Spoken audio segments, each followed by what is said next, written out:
Good morning everyone. Today we will discuss about the lipoprotein, its structure, function including the apolipoproteins. Let's begin. So what are lipoproteins? The lipids are transported in the plasma as lipoprotein. So the transported form of lipids in the plasma is called lipoproteins. There are four major lipid classes. What are those four major lipid classes? These are triacylglycerol, phospholipids, cholesterol and cholesterol ester. Cholesterol ester being in the most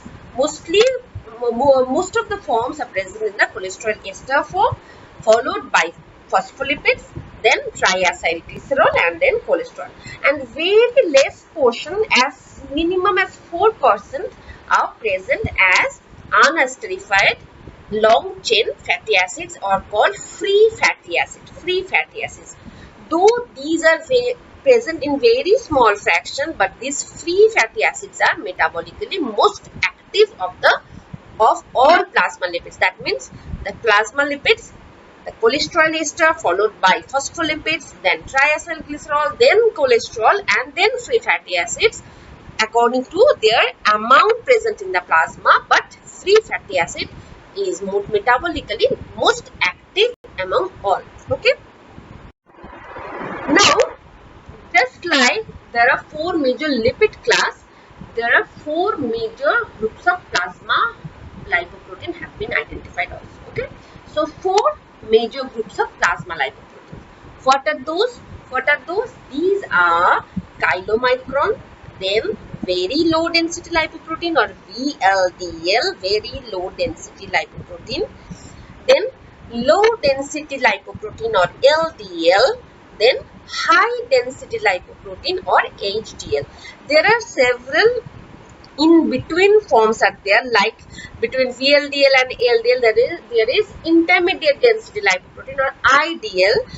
There are several classes also, like HDL has got HDL 1, 2, 3, etc. But four major classes of lipoprotein is present, just like four major classes of lipid. Okay, so first one is chylomicron. This chylomicron derived from the intestinal absorption of triacylglycerol and other lipids. So triacylglycerol, we consume the lipid in the form of triacylglycerol. This exogenous consumed lipid, the chylomicron derived from this intestinal absorption of these lipids. So we take the triacylglycerol and chylomicron derived from the intestinal absorption of this lipid.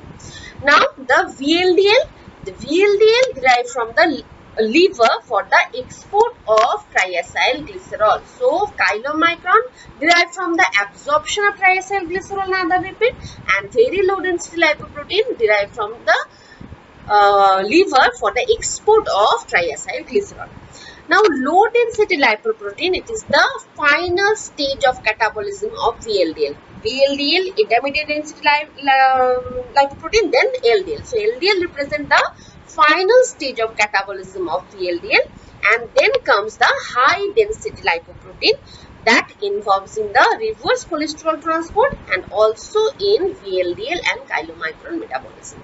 Okay, so why these are called very low density, intermediate density, high density? What do you mean by this density? This depends on the ratio of protein to lipid present in particular lipoprotein. Okay, as the the lipid is lighter than the water, isn't it? So as the density or proportion of the lipid decrease, then the density will increase, isn't it? Lipid is lighter than the water, so there must be inverse relationship between the density and the amount of lipid. So as the protein is to lipid ratio increase, that means protein increase and lipid decrease, that density increase. So you can say in chylomicron, then followed by VLDL, then IDL, then LDL, gradually the amount of lipid decrease, and high density lipoprotein, most of the portion is occupied by the protein rather than lipid. Okay. Now, triacylglycerol is the predominant lipid in chylomicron. I have already said chylomicron and VLDL because chylomicron derived from the intestinal absorption of triacylglycerol and VLDL export the triacylglycerol. So, main lipid, very important for your MCQ. Okay, remember that is the triacylglycerol is the predominant lipid in chylomicron and VLDL. Okay, and cholesterol is the predominant lipid in LDL and phospholipids the predominant lipid in HDL. Okay, so triacylglycerol in chylomicron and VLDL, cholesterol in LDL and phospholipid in HDL. These are the predominant lipid present in these lipoproteins. Okay, okay. Now this chart is showing those facts in a chart form. That means lipoproteins are chylomicron remnants, VLDL, IDL or intermediate density lipoprotein, LDL, HDL is again divided into 3 categories: HDL 1, 2, 3, etc. and free fatty acid. Okay, free fatty acid. Chylomicron, I have already told, it is the source is intestine. It is synthesized from the intestinal absorption of TG. So the source is intestine. VLDL formed in the liver. Okay, IDL, LDL, they the final gradually progressing to the final stage of catabolism of VLDL. So they are derived from the VLDL. So chylomicron from intestinal TG, VLDL from liver, IDL from VLDL and LDL also from the VLDL, and HDL they actually they involve in the metabolism or transport of VLDL, chylomicron, all these, and the involved in the reverse cholesterol transport also. Okay. Now, if we look into the density, see that is from chylomicron to HDL, the density is gradually increasing, isn't it? From 0.95, less than 0.95 to more than 1.063. Okay, so density is gradually increasing, and let's see what is the composition. Here where the density is minimum, their lipid content is maximum. That means in chylomicron 98 to 99% is occupied by the lipid. And what is the lipid here? TG, triacylglycerol. Main component, lipid component is triacylglycerol, and the protein percentage is only 1 to 2%. And now see, from chylomicron, then to chylomicron remnant, then to VLDL, IDL, LDL, gradually the proportion of lipid is decreasing as the density increased, and the proportion of lipid is decreasing, whereas the proportion of protein is gradually increasing, isn't it? And in HDL, even there is as much as almost 60%, 57 to 60% protein present in the HDL. And as less as 1 to 2% protein present in the chylomicron. Okay, here it is showing the main lipid component, that is triacylglycerol in chylomicron, in VLDL also triacylglycerol, in IDL cholesterol, LDL cholesterol, and in HDL it is phospholipids and cholesterol. Okay, so this chart represents very nicely the whole phenomena in a chart form. Okay, and let's spare this last portion, apolipoprotein, for the few next slide. Okay, let's proceed. Now, what is the structure of a lipoprotein? It is very similar to the biomembrane. If you remember the biomembrane structure, there is the polar group present outwards toward the aqueous media, and the hydrophobic group, hydrophobic lipid tail is they are facing inward in the core portion. There is various protein, integral membrane protein and the peripheral membrane protein. Just like that, is very similar with that structure. Here also there is hydrophobic core that is occupied by the non-polar lipids. Non-polar lipids, that means non-polar lipids are triacylglycerol and cholesterol ester. So the non-polar lipid core consists of mainly triacylglycerol and cholesterol ester. Okay, whereas it is surrounded by a single surface layer which is composed of amphipathic lipid. Single surface layer composed of amphipathic lipid. Amphipathic lipid means it has got both polar and non-polar portion. So the polar group, just like phospholipids, cholesterol, they present, the polar group present outwards toward the aqueous media, and their hydrophobic portion of tail present towards the core. Okay, so here it is a globular form. Here in the core there is triacylglycerol and cholesterol ester, that means mostly non-polar lipid, and it is surrounded by single layer of amphipathic lipid, mostly phospholipid and free cholesterol. Okay, there is also protein, just like membrane, peripheral protein and integral protein.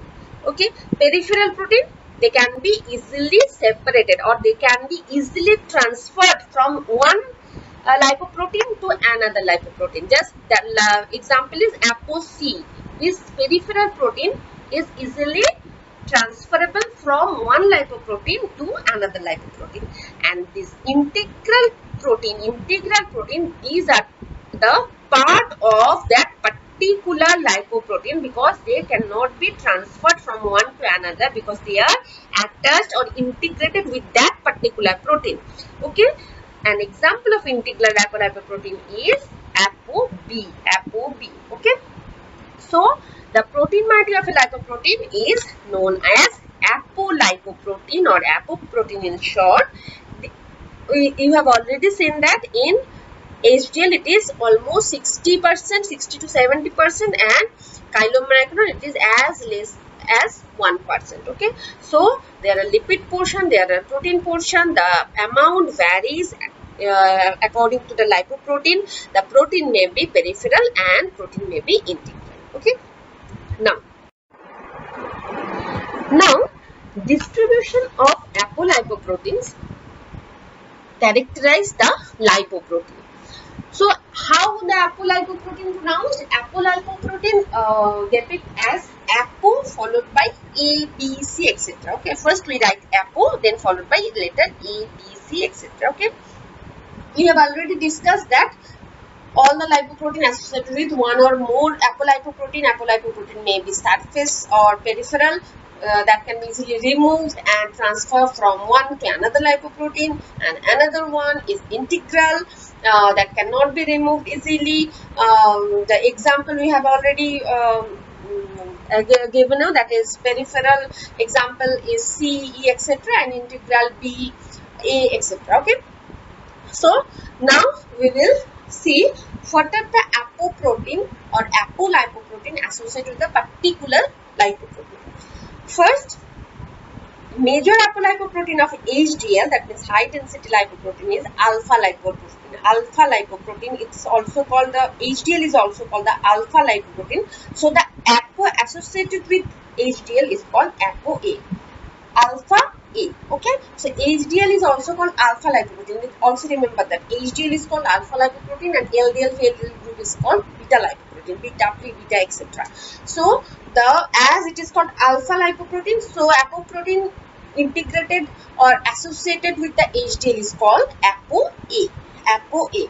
Whereas the main apolipoprotein of LDL, which is also called beta lipoprotein, the apo is called B100. B100 also present in VLDL. Okay. Now in chylomicron, there is a special truncated form of B100 is present, that is called B48. Why it is called B48? Because it is the 40% of the B100.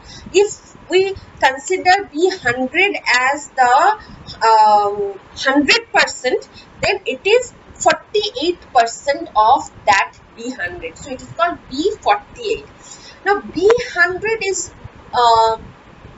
one of the most largest or longest polypeptide chain known. Okay, it has 4,536 amino acids and its molecular mass is also 550 kilodalton. 550 kilodalton in weight and having 4,536. So if we consider these as 100%, 48% of that is present in chylomicron. And how it developed? It developed after post-transcriptional modification of B100 in intestine by RNA editing. And how? Because at the 48% or 48% portion, the amino acid, it is replaced by a stop codon. So the signal for further transcription is stopped. Because introduction of stop codon, it denotes you have to stop transcription. So the transcription stop after 48%, and that occurs at by the process of RNA editing. During post-transcriptional modification. So it is the 48% of the B100 synthesized in the liver, whereas B48 synthesized in the intestine by RNA editing by insertion of stop signal at the 48% of that longest polypeptide known, that is B100. Okay, so please remember, that is very important when you will go through your molecular portion. Then you will understand about the RNA editing, stop signal, stop codon, post-transcriptional modification in detail. Then you will again come to know this example. Now just remember that is chylomicron contains a truncated form of ApoB, that is B48, that is synthesized in the intestine, and whereas B100 is synthesized in the liver, and these B48 is the 48%. Why it is called B48? 48% of B100 and is formed after transcription of the ApoB100 gene by the introduction of stop signal into the mRNA transcript by an RNA editing enzyme. Okay, by an RNA editing enzyme. And B100 is one of the longest single polypeptide chain, having 4,536 amino acids and its weight is 550 kilodalton. Okay, clear? You have to remember this. Okay, now we have already discussed the integral protein, that is A for alpha lipoprotein, that means HDL, B for LDL and VLDL or chylomicron, and then the peripheral protein, or that can be easily transferred from one to another, are C and E. ApoC has got C1, C2, C3, etc. Okay, these are smaller polypeptides, and they are freely transferable. And ApoE, they are also peripheral apolipoprotein, and they are present in VLDL, HDL, chylomicron remnants, etc. Okay. Now, after this, we will again see that chart we have left behind. So, here we have left the last column of the chart. Now you will see and you will understand, that is apolipoprotein in chylomicron. Chylomicron integral one is B48. Okay, B48, and it has got C1, C2, C3, etc. and A, A1, A2, A4, E, etc. Okay, so you have to remember B48.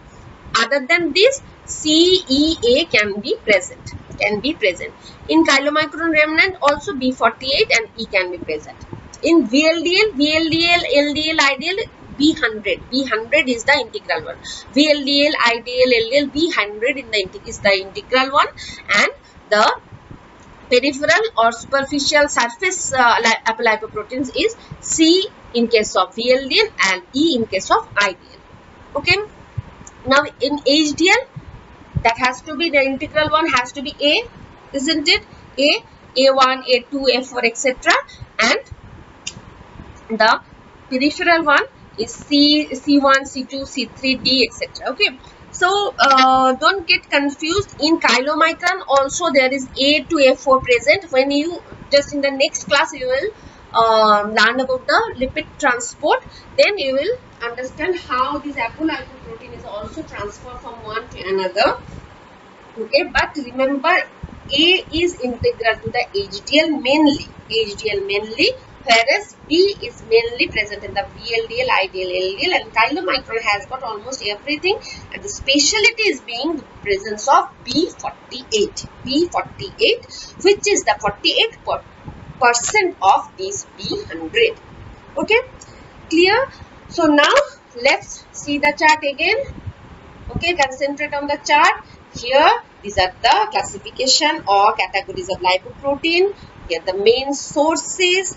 Then the density gradually increased. As the density increased, protein portion gradually increased and the lipid portion gradually decreased, because lipid is lighter than the water. So, density, as the density increased, lipid portion must be decreased. And these are the main component: chylomicron, triacylglycerol, and so on. And these are the apolipoprotein. So you have to remember this chart. Okay.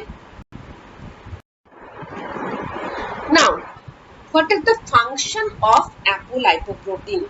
This is very important, and you have to remember when you will go through the lipoprotein transport, then you will surely better understand this enzymes, this portion.